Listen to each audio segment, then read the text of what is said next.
I won't forget that morning, not if I live to be 100. I counted the men as they marched out of the yard.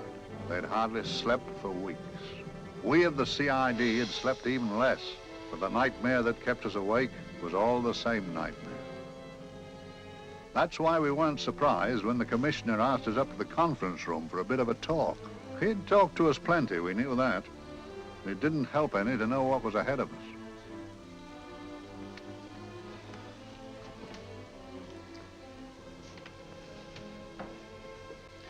Must we have that window open, Gregson? Oh, shut it if you want to. Chief will be in enough of a temper without having a ruddy blast down the back of his neck.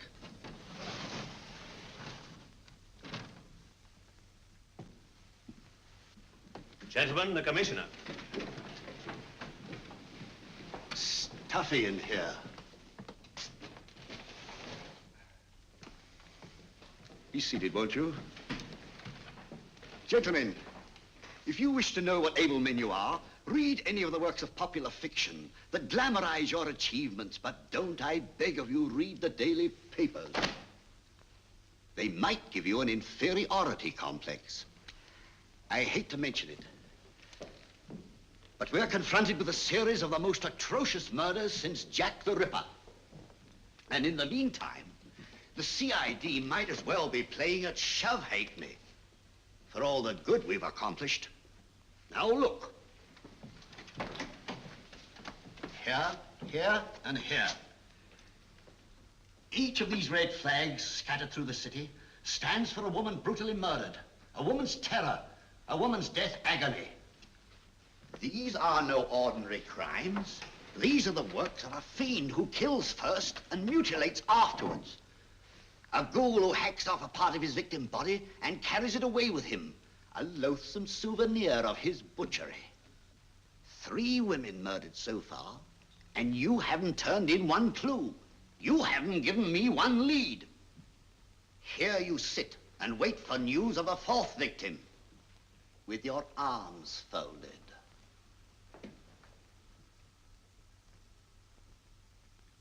Well, we hadn't long to wait. It was down Lambeth Way where a young woman was hurrying home late last night. She saw something and stopped. It was a constable. He spoke to her and he walked along with her, just in case. He saw her go down the stairway to the basement lodging where she lived. We can only surmise what happened after that.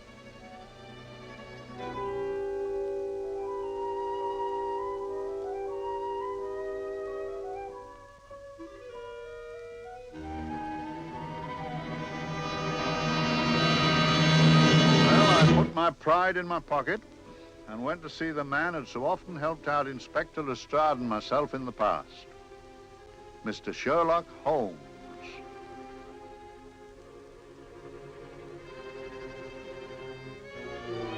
If ever a man needed help, I did.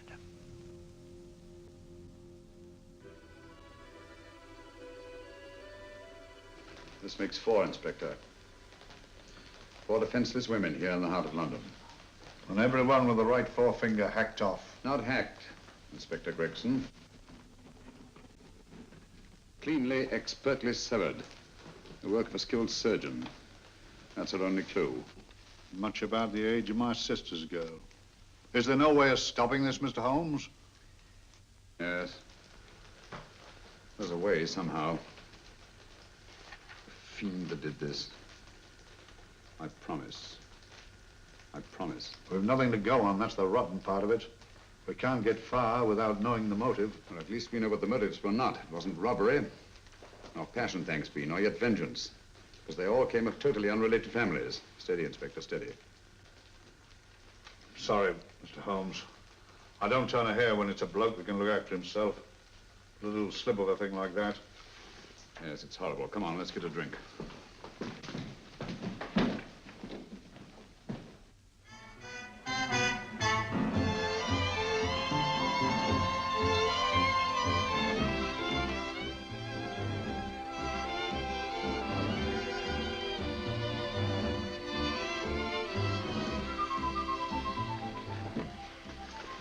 Good evening, Mr. Holmes. Good evening, Vincent. Whiskey and soda, please, and a double for my friend here, Inspector Gregson. Very good, sir. Make mine Irish. Decent of you to give me a hand with this thing, Mr. Holmes. Always a pleasure to be of help to Scotland Yard, Inspector. Little out of my line, looking for a maniac who murders just for the fun of it.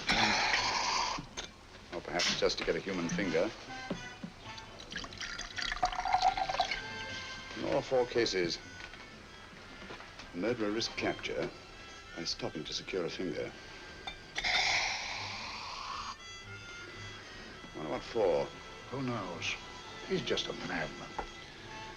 Perhaps there's method in his madness. If we could just trace those missing fingers. If we could just drain the English Channel, we might find a penny. Huh? Oh, thank you. You may keep those, Mr. Holmes. Thank you.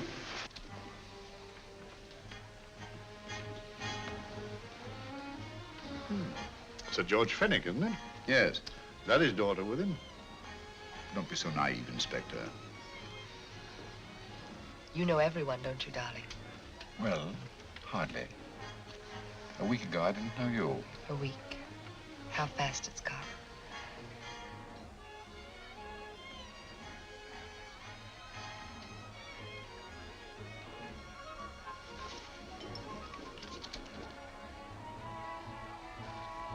I collect these things. How very quaint of you. Shall we go? Yes.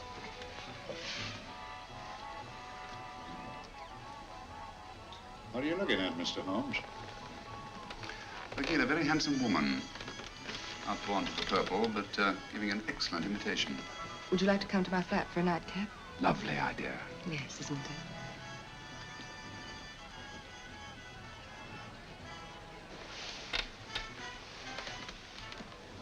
I wonder where she's taking Sir George Fenwick. Don't be so naive, Mr. Holmes.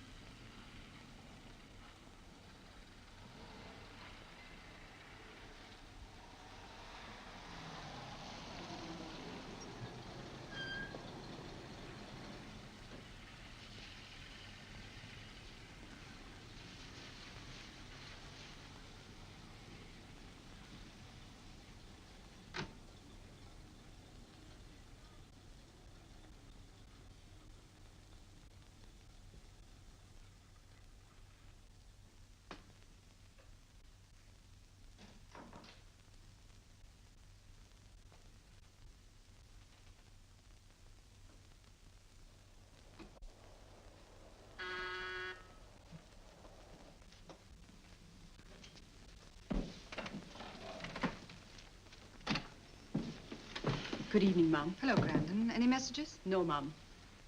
Thank you. Drinks, Grandon. One of your nice surprises. Yes, Mum. I say, you don't mean that, Grandon's a marvel, aren't you, Grandon? Yes, Mum. You wouldn't believe the things she can do. Ah, charming place. Delightful. Really? Do you think so? I'm so glad. Do sit down. Do you mind? Do I mind? What a question. I don't mind anything, really. Except not being with you. Now, you really don't want me to believe that, do you? Not too seriously. Good. We're both quite grown up, aren't we? Quite.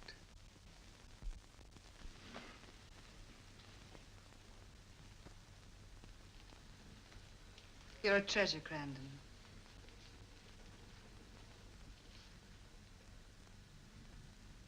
And lower the lights a little as you leave.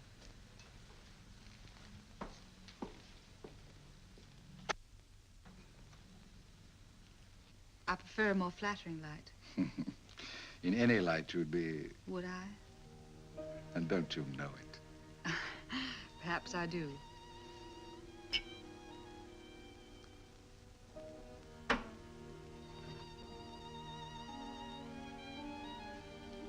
Oh, that priceless woman. You wouldn't believe it, but she's absurdly romantic. She loves dreamy music, and she thinks that we... But we do, don't we? Do we? Well, it's rather soothing, restful. Yes.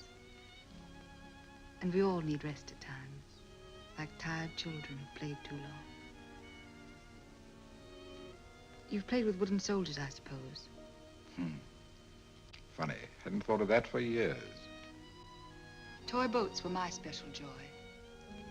Anything I could set afloat anywhere. Like this. And this. Toy boats sailing into the Never Never Land. The land of beautiful dreams. Look. Look, odd, isn't it, how the light is reflected?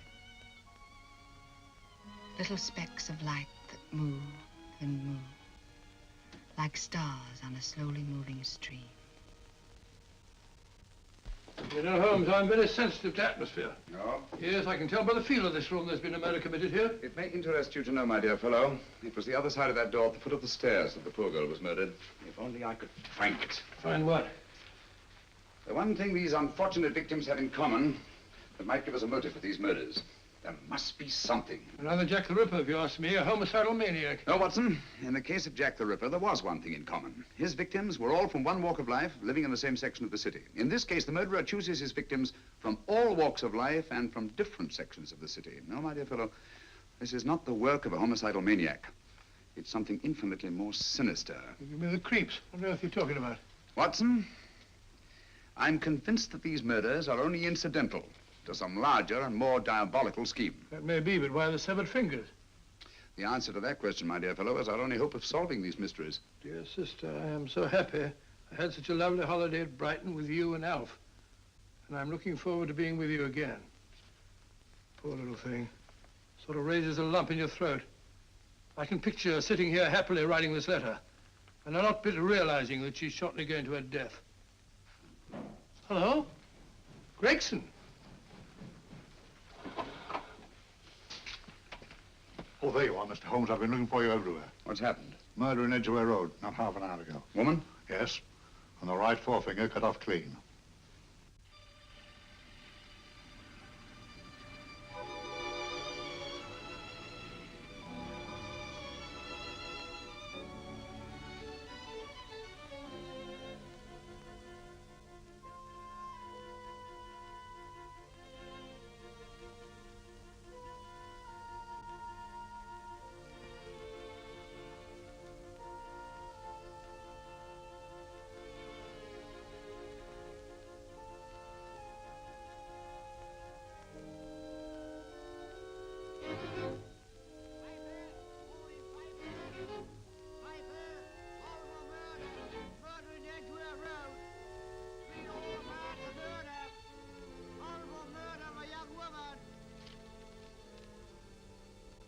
Piper!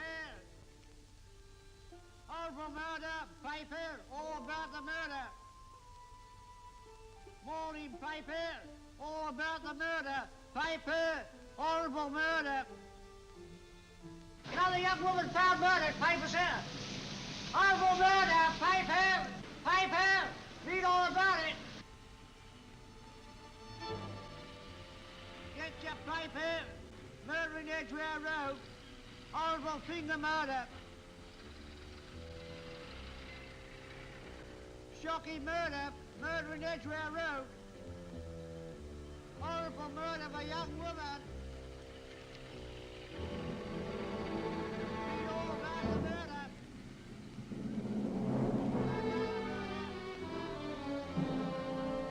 Only fancy, Mum. There's been another of those horrible murders. Dear, dear, how shocking. Yes, Mum. I really don't feel quite safe here myself. Oh, dear.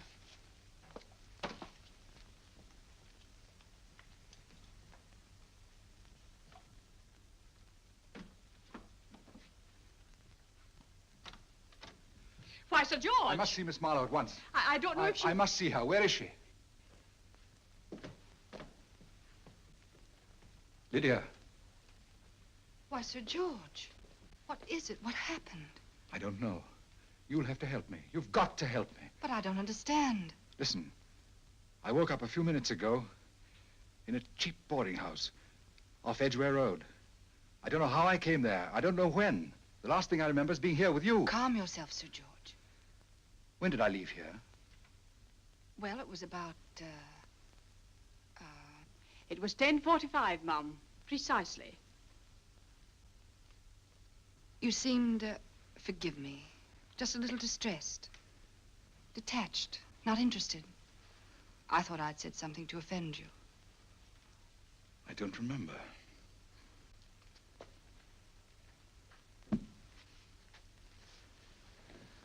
I can't remember. Tell me, has this happened to you before? Before? Well, there is such a thing as amnesia, you know. If it was 10:45 when I left you, it was 9 this morning when I woke. Over 10 hours lost. 10 hours that I can't account for. And in my pocket when I woke, I found... Here, in my pocket. That isn't... Oh, it's not for you, of course. It can't be. Excuse me, Mum, but there's a man asking to see the gentleman. Send him away. Yes, Mum. No, please. I'll see him.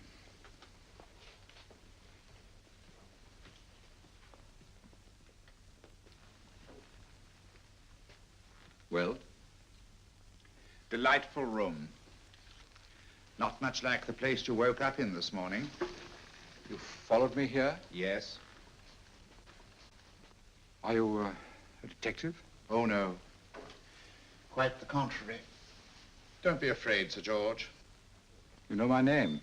Oh, yes. A very old and highly honored name.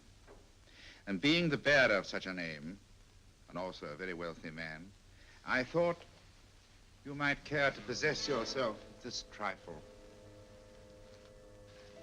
Rather than let it fall into the hands of the police. It is yours, if I'm not mistaken. The initials, GF.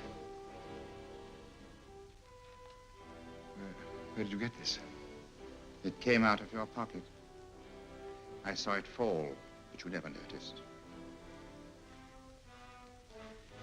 You were very busy, bending over something with a knife. Then you put something in your pocket.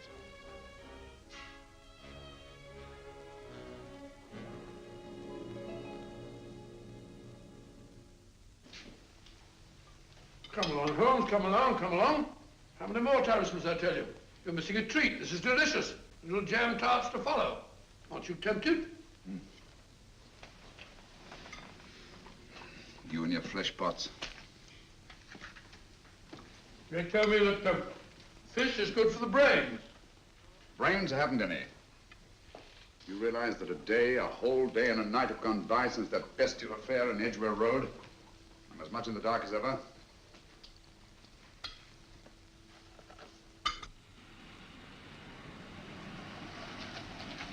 Hello, here comes a client, unless I'm very much mistaken.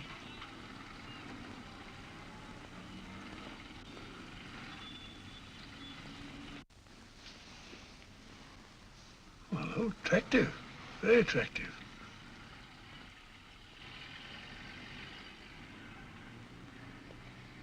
Obviously, she left home under the stress of some very great emotion. How do you know that? She isn't wearing any gloves. A startling omission in a young lady of fashion. No, she didn't put her coat on. Open car, too.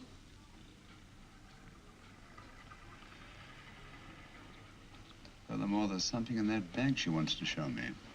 What makes you say that? The bag doesn't match her dress, indicating it was picked for size rather than style, to accommodate some bulky object.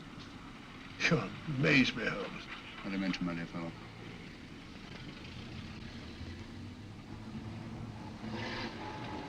Well, that's interesting. What is? A cab, turning at the empty house. I wonder why he followed her here. Oh, wouldn't you? Quite possibly with glasses.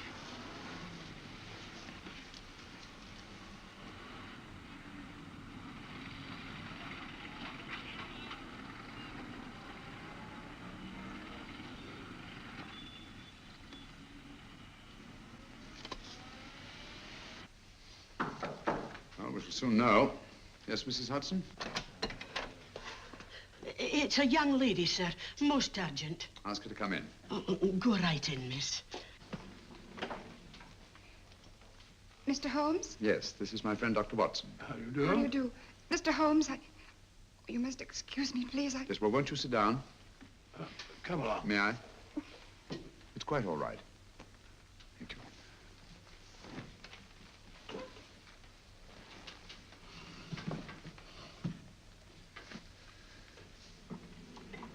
Now try to control yourself, Miss Fenwick. You're with friends. You know my name? No magic, I assure you. I've often seen your picture. You're the daughter of Sir George Fenwick, aren't you? Yes. It's about my father that I... What about your father, Miss Fenwick? Oh, I don't know what to do. He's always been the nicest, dearest person. Only since Mother died. Yes, but we know. So I didn't think anything of it when he was away all night before last. But he didn't come home until yesterday at tea time. Didn't come in for dinner at all. Just paced up and down in the library hour after hour. I begged him to let me in, but he wouldn't. Steady, steady. Now take your time. I couldn't sleep a wink last night. Then I started hearing things. Hearing things? What sort of things? I heard someone in the garden underneath my window. Then I saw a figure moving down the garden path. And I recognized my father. Stealing through his own garden like a thief.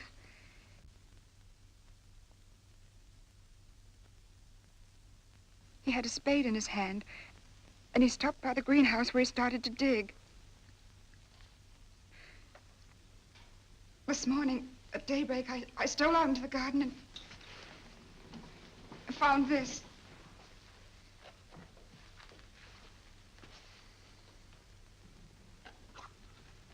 A finger. A human finger. Bring up Scotland Yard, will you, Watson?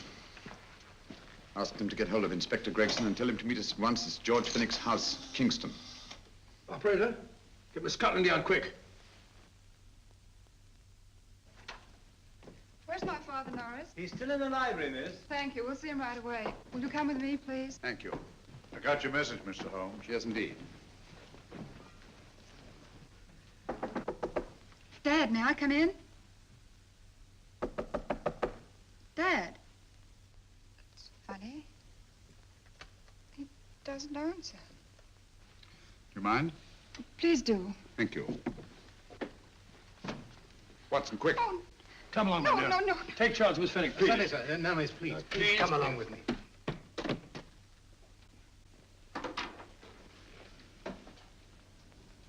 Dead? Yes.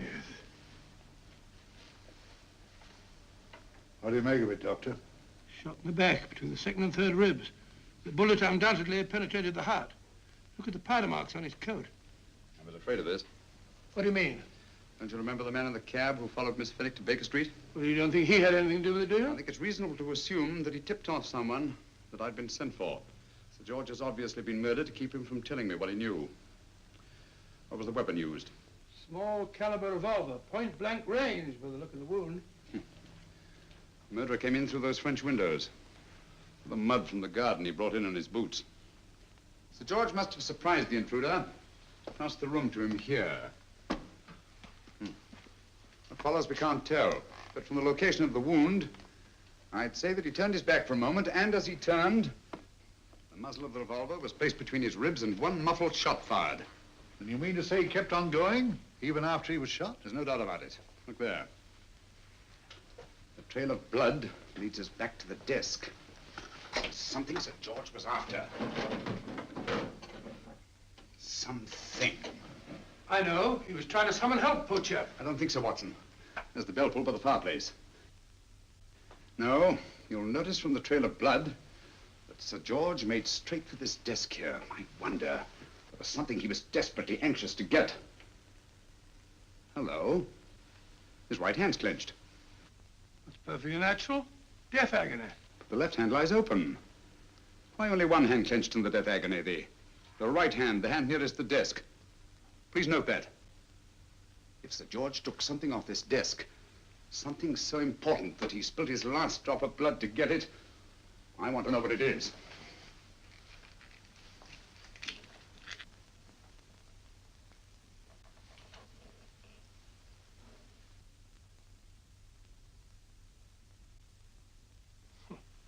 Nothing but an ordinary match folder. Where does that lead us?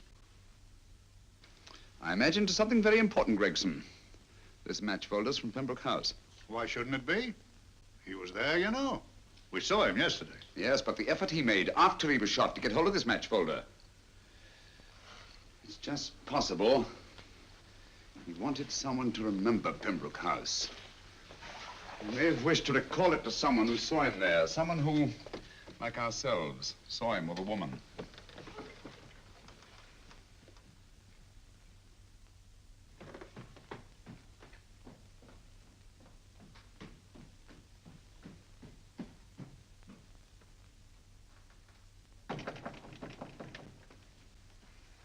Come in.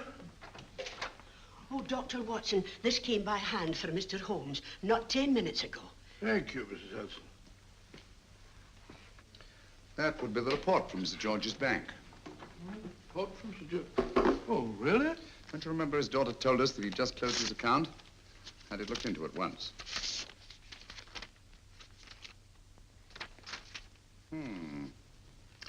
He drew out his entire balance in cash, nearly £10,000, yesterday, just after that young woman was murdered. What does that suggest you, Watson? But he paid it out to someone. Precisely.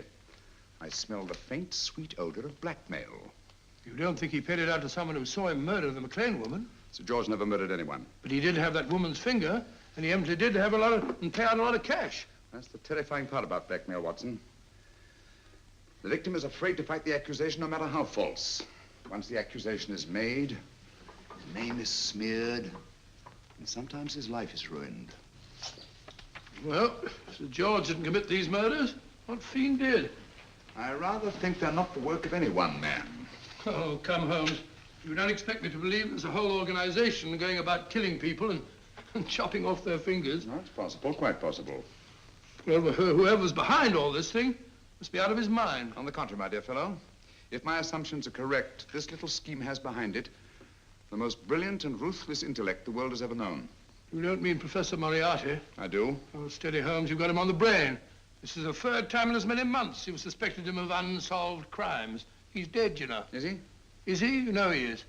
He was hanged in Montevideo, well, over a year ago. I know that someone was hanged in Montevideo under that name. But I'll stake my reputation that Moriarty is alive and here, now in London.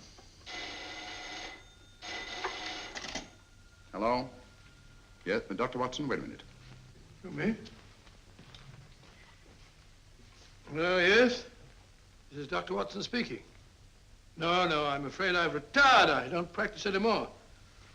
What? Oh, that's a different thing. An emergency case. Well, just a minute. Yes? Yes, well, see, she's not moved. Remember that? Don't touch her till I get there.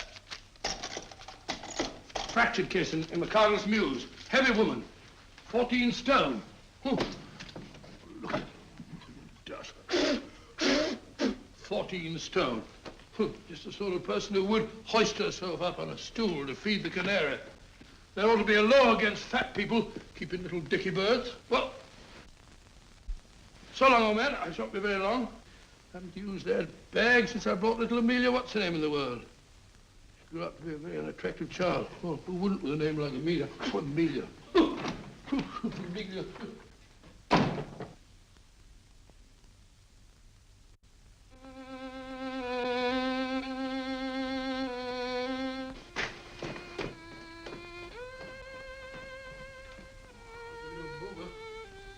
People so stupid about accidents.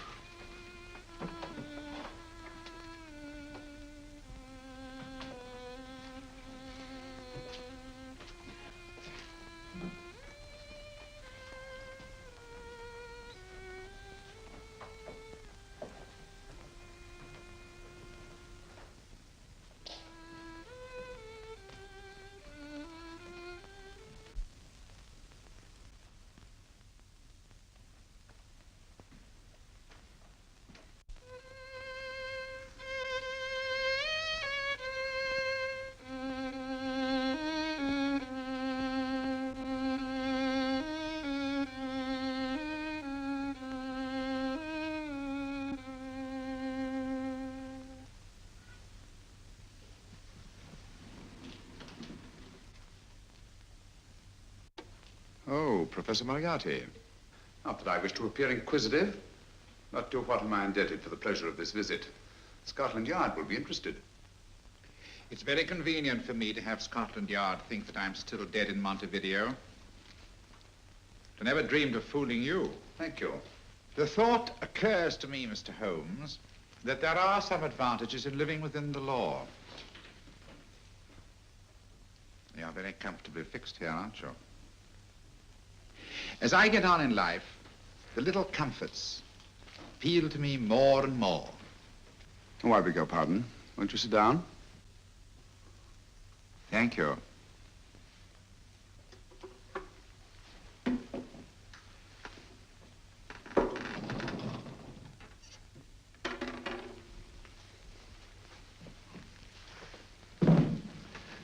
And now, Professor Moriarty, what can I do for you? Everything that I have to say to you has already crossed your mind.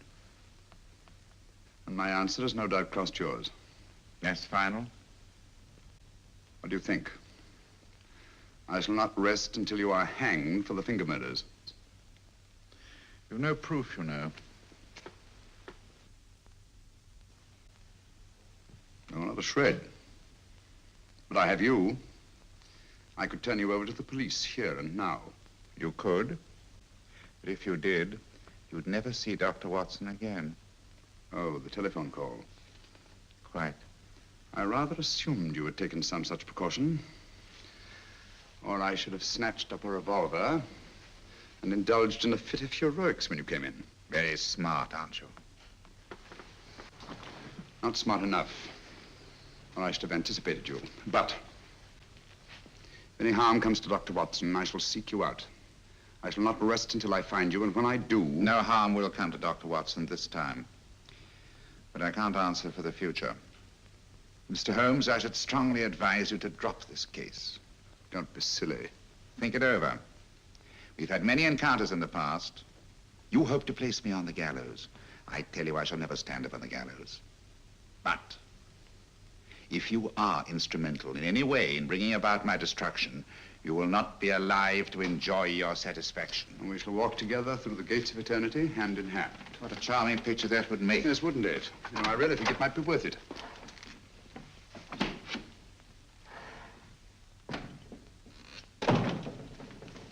Shoelaces, Governor? Tuppence a pair.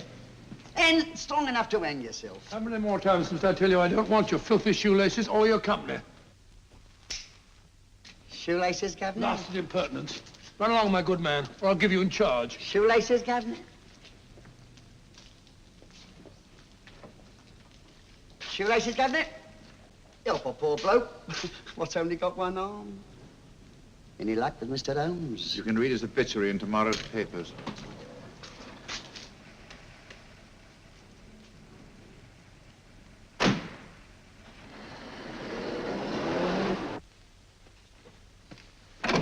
Oh, there you are, Watson. Come in. I was, just going out to look for you. Look for me what for? Suppose you don't think I know my way about. Well, you're right, I don't. Blast all practical jokers anyhow. Know where I've been? On a wild goose chase. Exactly. There's no such number in McCardle's Muse. Some fool's idea of a joke. Did you see anyone? No, nobody especially. Only a whining old idiot selling bootlaces. Persistent beggar, wasn't he? Stuck to you like grim death. Huh? How do you know? And finally left you for someone who looked like better pickings. Someone, my dear Watson, was Professor Moriarty himself. What? He's just called on me. Moriarty here and you let him go? But you must be out of your mind. Why? Well, he bluffed me into believing that he was holding a friend of mine as hostage. Friend of yours who? Oh, nobody very important, just a fat, lazy fellow. Medical man, I believe. Medical man? Do I know him? Yes, I think you do. A fellow by the name of Watson. Watson, never heard. Who, me? I'm afraid so, old fellow. Your street hawker's job was to do away with you in a certain contingency. And you let Moriarty go? Because of me? I had no choice. I can't afford to lose you, old fellow. Well, it's very decent of the old chap, I must say, but... I wish you'd nabbed him. We shall, never fear. I know the motive for the finger murders. All I have to find out now is the method used with the blackmail victims. Method? Yes. How does Moriarty get them to the scene of the crime? How does he plant those severed fingers on them? And how does he scare them into believing that they may have committed those atrocious murders themselves? Curious.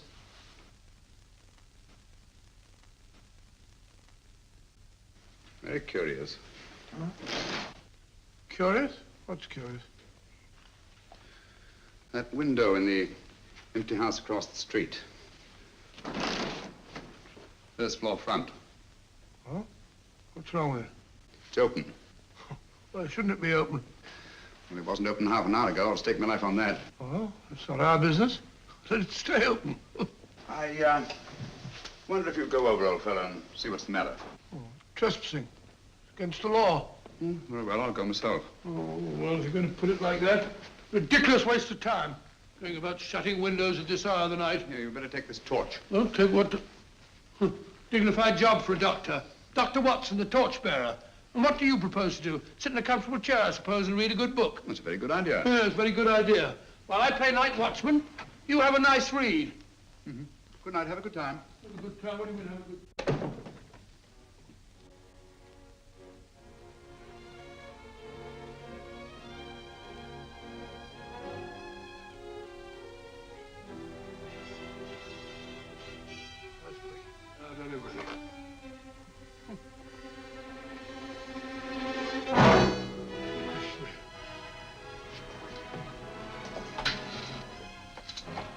What's it for?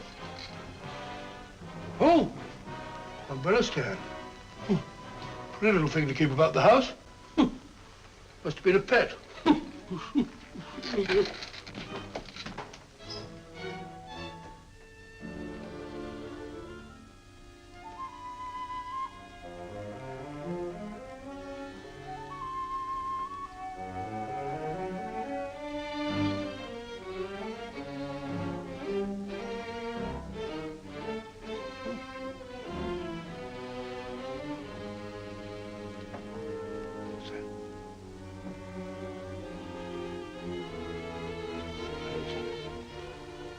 Rathbone. This was no.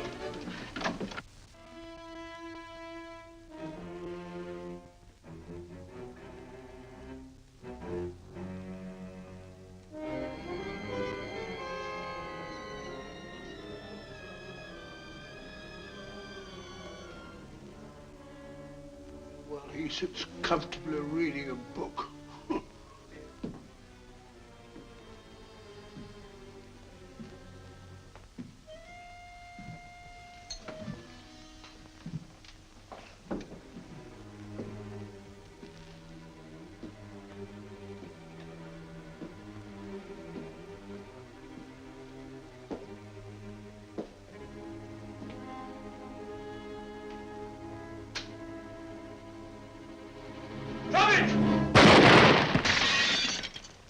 He killed Holmes! He killed Sherlock! Watson. You? But I saw him shoot you a second ago. Not me, my dear fellow. Merely the bust of Julius Caesar. Incidentally, you may have noticed that all through the ages, prominent men have prominent noses. Oh, I'm afraid we're in for terrible trouble again with Mrs. Hudson. Windows smashed, plaster all over the floor. Get up, you.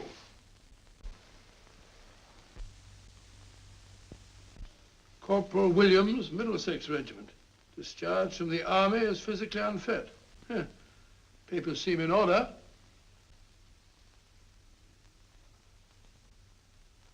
Now, Corporal Williams, you've seen service in the Far East, haven't you? The East? I thought so. Look at his complexion, Watson. Yellow as saffron. He's been taking antibrine. Cure for malaria. Sniper, aren't you? Sniper. Why did you try to kill me? I had to kill him. I had to. Oh, snap out of it. Stop it, Watson. He's shamming. No, he isn't. Who told you to kill me? She told me. She told you? She told me I couldn't miss. Well, luckily you did miss, you murderer. He isn't a murderer, Watson. Listen, Corporal Williams. She told you you had to do it, didn't she? I had to do it. I've got it, Watson, I've got it. Got what? The method used in the finger murders. Well, what is it? Hypnotism, my dear fellow, hypnotism. And it wasn't against his nature, that's the devilish part of it. They picked a man for their purpose whose job was sniping. Who are they? Professor Moriarty and his finger murderers. Williams spoke of a woman. I think you'll find that she asked him home tonight for a drink. Nice quiet rooms, soft lights, music. You've got it all pat, Mr. Holmes. What's the lady look like? Up 30, nice figure, blonde, lustrous eyes. Oh, really? Got a phone number? Oh, so? Williams will give us her address. Look after him, Gregson. Don't let anyone come near him. He's our key witness in the finger murders. Well, I hope you're guessing right, Mr. Holmes. Get up, Williams. Now, go with Inspector Gregson anywhere he tells you. Come on. Yeah. Ring me as soon as he comes to himself, will you? I will. Good night, gentlemen. Good night. Well, if you believe that fellow Williams was hypnotized, I suppose you think Sir George Fenwick was hypnotized too. Yes, I'm quite sure of it. Have a cup of tea? Thanks, old boy. Nothing to eat. But why didn't these people make Sir George do the murder himself? Because they didn't want to get him hanged. They wanted to blackmail him. Well, who do you think the actual murderer is? One of Moriarty's gang. A diabolically simple technique. Kill a woman. Yes. But why cut off the fingers? My dear fellow, don't you understand? The severed finger is what links the blackmail victim to the murder. He wakes, finds the grisly thing in his pocket. He doesn't know how it got there. He's no idea that he's been hypnotized. For all he knows, he may have committed the atrocious crime during some dreadful lapse of sanity. In that state, when he's utterly demoralized, the blackmailers take over. Is that it? Undoubtedly. You see, they swear that they saw him commit the murder. And being human, the victim will pay anything rather than stand trial on a charge that will make his very name loathsome. Oh, it all fits in if you believe in hypnotism. The only possible explanation. You think the hypnotist is that woman with the blonde hair, the lustrous eyes, the woman you invented? I didn't invent her. I saw her. What on earth are you talking about? That woman, my dear Watson, was with Sir George when he left Pembroke House. I saw her there. I shall see her again, and Williams will lead me to her. That's why it's so important to keep him safe. He will identify her.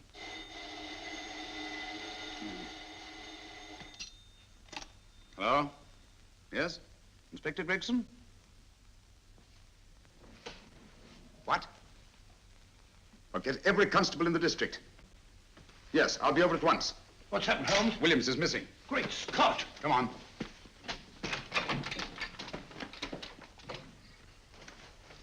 Lorry crashed into Gregson's car. During the confusion, Williams disappeared. Escaped, eh? No, kidnapped. To keep him from talking when he came to. You don't think that Moriarty... With Moriarty? Anything is possible.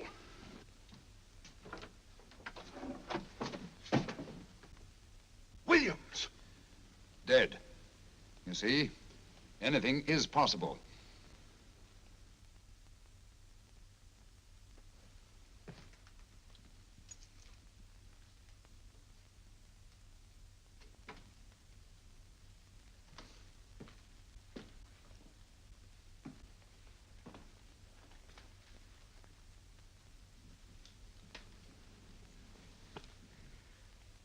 Oh, good morning, Professor Moriarty.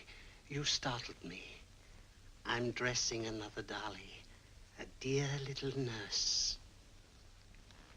Is there anything wrong with your finger? Just a splinter. Nasty things, splinters. Most trying. One can't be too careful, but I'll get it out for you. I have the very instrument to help you. Sharp enough to split a hair. Put those tools away until they're needed. But they're not tools, sir. They're instruments. Put them away. Is Lydia in? Yes. But really, you should let me. Get dressed. Holmes and Watson just left Baker Street for the Mesmer Club. Mesmer Club, the meeting place of all the top hypnotists in London. Do you suppose that Mr. Holmes is onto our method? If he suspects, it's merely a suspicion. It's our business to see that it ends there. I hope you're right. Williams passed away before he could talk, remember? What do you want me to do? Go to the Mesmer Club, meet Holmes, and induce him to come back here. Isn't that a bit dangerous? Every meeting with Sherlock Holmes is potentially dangerous. However, you say he didn't see your face at Pembroke House. And how would you suggest I get Mr. Holmes to accompany me here? Kidnap him? Oh, no. Holmes has one weakness, his insatiable curiosity. If you can arouse that, you can lead him anywhere. It's up to you to take advantage of any opportunity that may arise. This way, please, gentlemen. I'll tell Dr. Onslow that you're here. Thank you. And this is the Mesmer Club. If you ask me, hypnotism is a lot of mumbo-jumbo. Oh, come now, Watson. As a medical man, you must admit that hypnotism has its place in modern science. That may be, but 90% of hypnotists are crooks of the worst kind. Nothing more than a lot of charlatans exploiting weak-willed morons. Ah, Dr. Onslow, I believe. Happy to meet you, Mr. Holmes. Your brother Mycroft suggested I might be of help to you.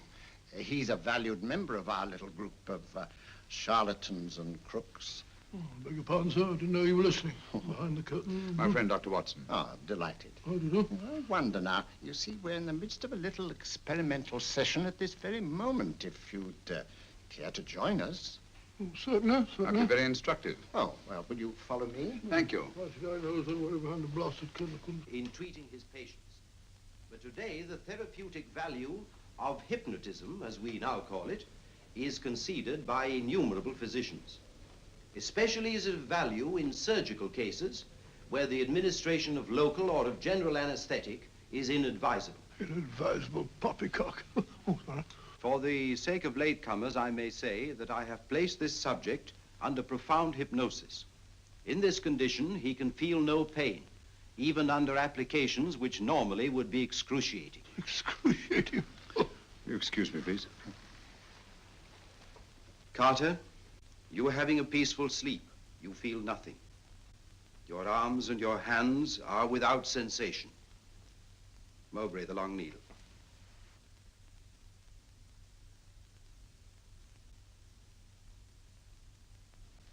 Carter, give me your right hand.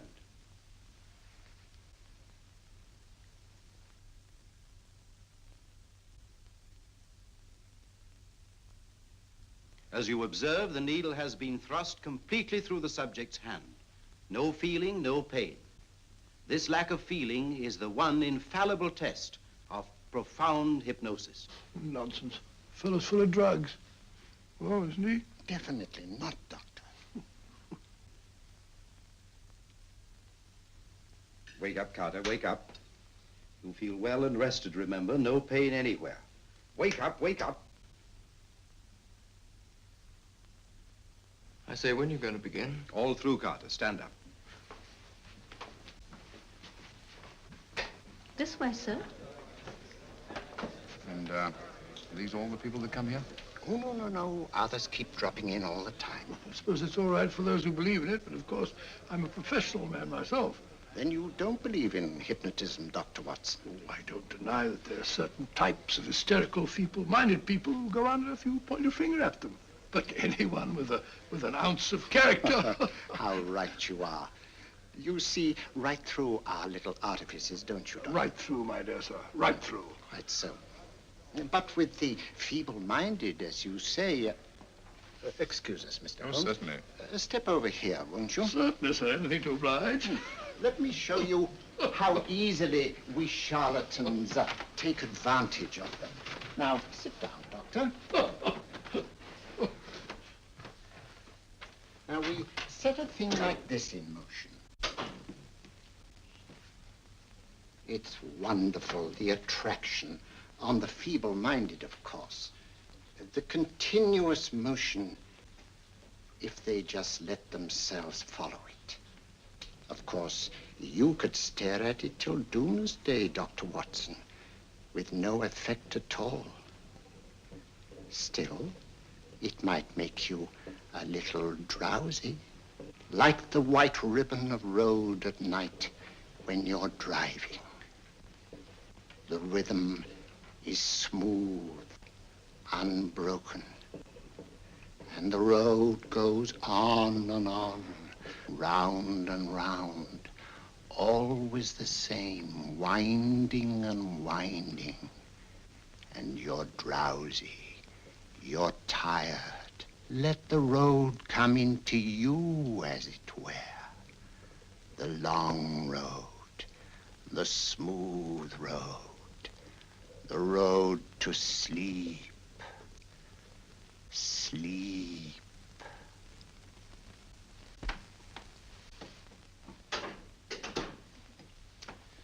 Open your eyes. Stand up. Turn around.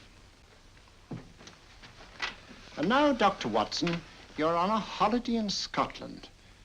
The country is amazingly beautiful. We're coming to a stream. It isn't deep. Better take your shoes and socks off.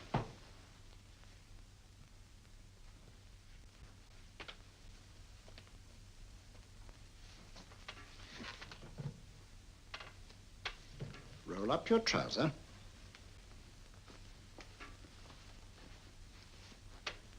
That will do. The other leg is waterproof. Turn around. Mind the pedals.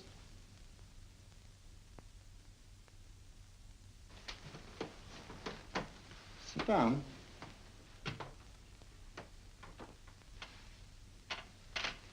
Wake up now.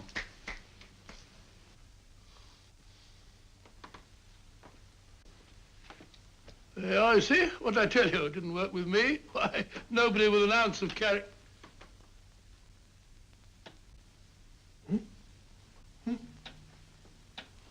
I think you'll need these.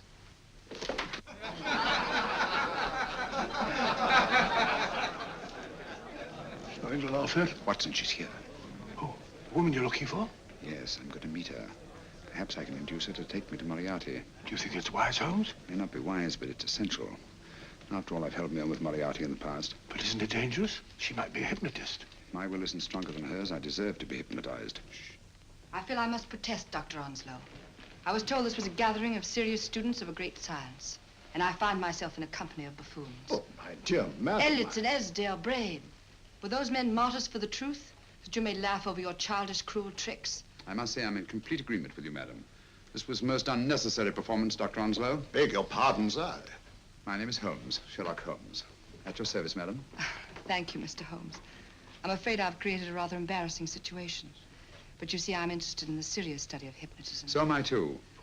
Perhaps we have something in common, Mr. Holmes. Perhaps we have. Would you join me for a cocktail at Pembroke House? I should be delighted. Good.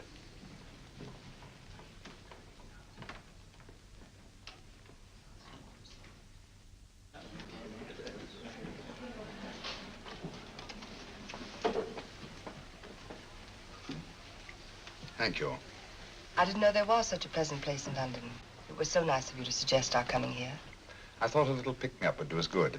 You mean you thought I looked... I like the way you look. Thank you. I suppose I did lose my head a little at the Mesmer Club. But you see, hypnotism is almost a religion with me. I know so well what it can do to help, heal. And I can't bear to see it used for trivial purposes. I know very little about it. That's why I went to the Mesmer Club. You see, I'm rather puzzled just now with the case that I'm working on. How fascinating. Tell me about it. It's the murder of Sir George Fenwick. Fenwick? Who's he? Quite a well-known figure. Odd now I come to think of it. Last time I saw Sir George was here at Pembroke House. Strange. Yes, isn't it? He was sitting, I believe he was sitting at this very table. Cigarette? Thanks. Do go on. There was a charming lady with him. He was lighting a cigarette.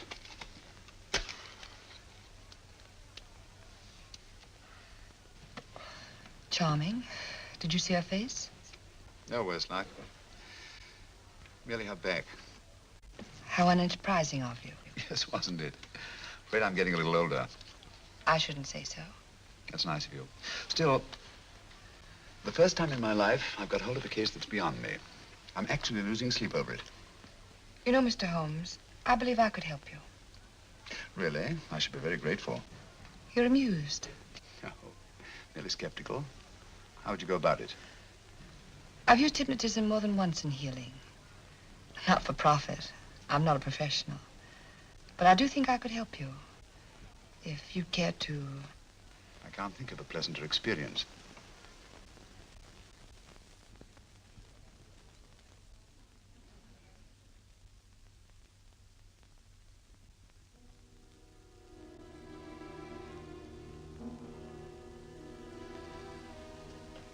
Low lights, music, is that all there is to it? You must relax, Mr. Holmes. I'm afraid you're a rather difficult subject. So I thought perhaps a little help. Materia medica might be advisable. Drugs?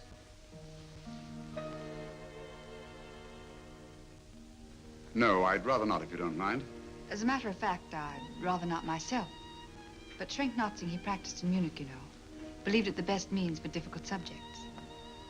Do you mind? Well, as a matter of fact, I don't approve of sedatives. Just as you wish. We don't have to go on with this at all, you know. Wait a minute. Wait a minute. All right. I'll take a chance. It's really quite harmless. What is it? Cannabis japonica, an oriental soporific. You'll need water.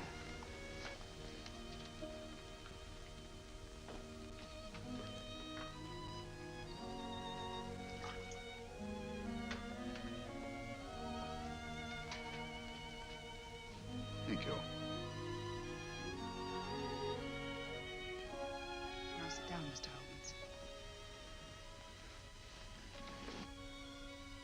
Holmes. You'll feel yourself growing drowsy. Don't fight it. Give in to it. Because you do want to sleep, you know. Just fix your eyes on this one white flower floating on the water. Empty your mind of every other thought. Follow the motion of the water. So smooth, not a ripple. Waters of forgetfulness. Steady, deep, strong. Strange, isn't it? How the light is reflected. Little specks of light that move and move.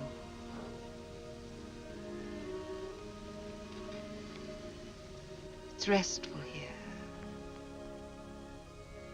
It's peaceful. It's friendly. And you're very close to finding what you're looking for. You'll find them soon now. The guilty ones. When you're rested, gentle waters closing over you. Steady, deep, strong. Drawing you down, down, down.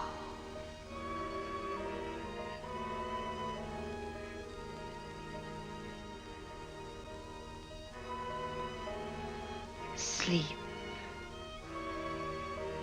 Sleep. Sleep.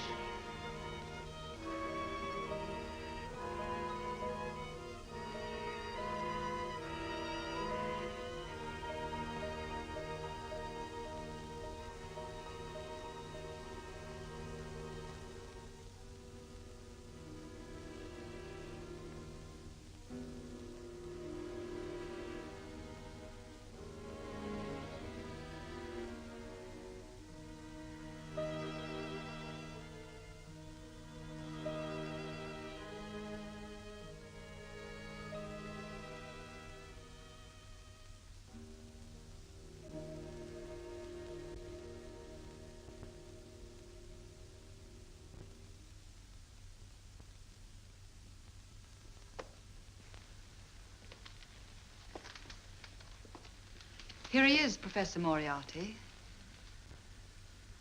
Stand up, Mr. Holmes.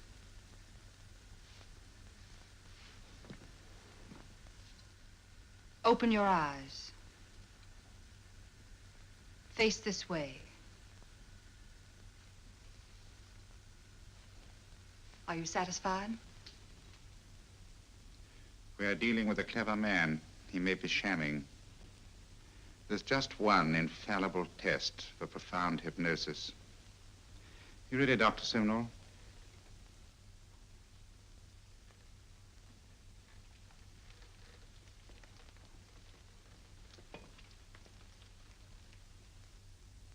That will do, Doctor. He couldn't fake insensibility to the knife. I congratulate you, Lydia. Turn round, Mr. Holmes. Now walk to the desk.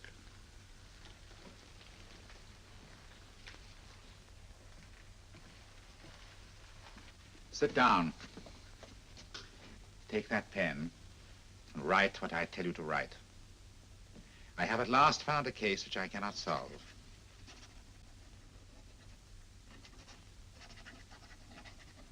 I have outlived my usefulness.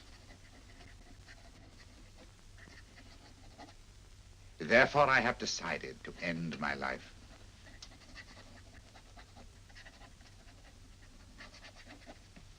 Sign your name. Now blot it.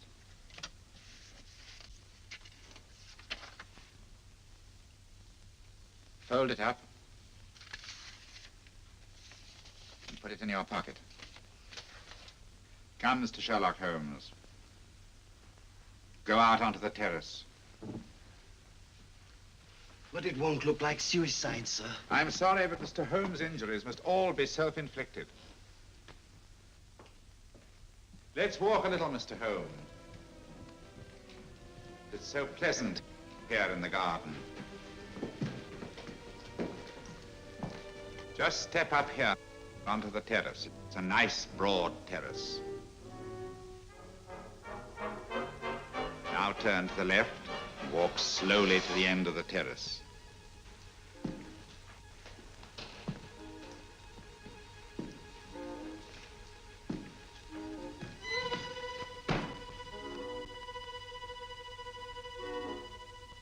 Don't stop. You must walk to the end, you know.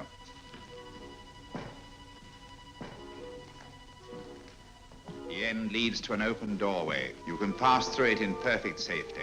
In the room beyond the doorway, you'll find what you've been looking for. Must you drag this on? This is the moment I've been anticipating for a long time, my dear. Go on, Mr. Holmes.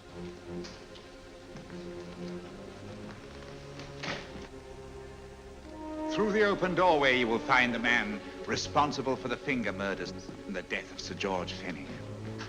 Professor Moriarty. Holmes! Stand still.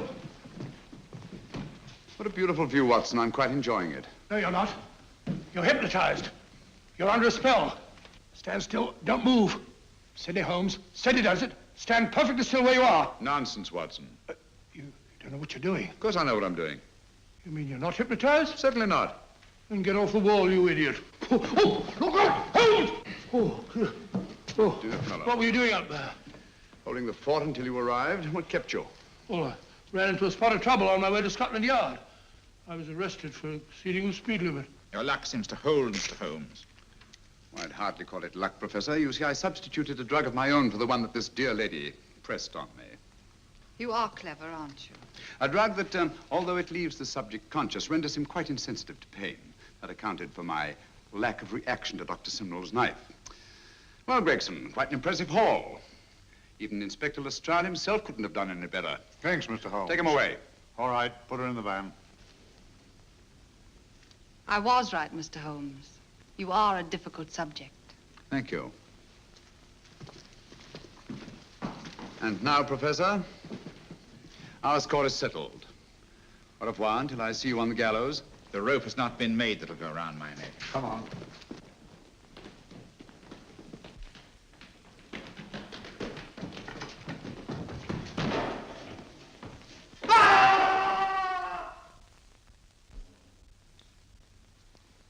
take care of things, Mr. Holmes. Thank you, Inspector. Come on. An evil man, Holmes, but what a horrible death. Better than he deserved. What are you thinking of? I'm thinking of all the women who can come and go in safety in the streets of London tonight. The stars keep watch in their heavens. And in our own little way, we too, old friend, are privileged to watch over our city.